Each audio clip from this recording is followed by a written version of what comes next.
এই ঢাকা আটে একজন ব্যক্তি রয়েছেন যিনি হলেন পাবলো এসকোবার।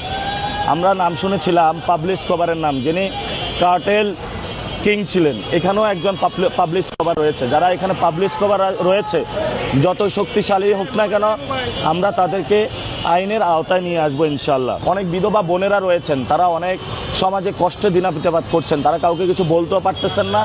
আমরা তাদের জন্য সরকারি চাকরি এবং রাষ্ট্রীয় সুবিধা যাতে গ্রহণ করতে পারে তারা, সেই ব্যবস্থা আমরা গ্রহণ করব। আমরা উইমেন ডেস্ক প্রতিষ্ঠা করব এবং ওয়ার্ড ভিত্তিক নারী এবং শিশু নির্যাতনের যে মামলাগুলো হয় সেগুলো যাতে দ্রুত বিচার হয় সেটা আমরা ব্যবস্থা করব। স্থানীয় যে ড্রেনেজ যে সংস্কার আছে সেটা করব। নিরাপদ পানি, বিদ্যুৎ, গ্যাসের আমরা ব্যবস্থা করব। আধুনিক বর্জ্য ব্যবস্থাপনা করব।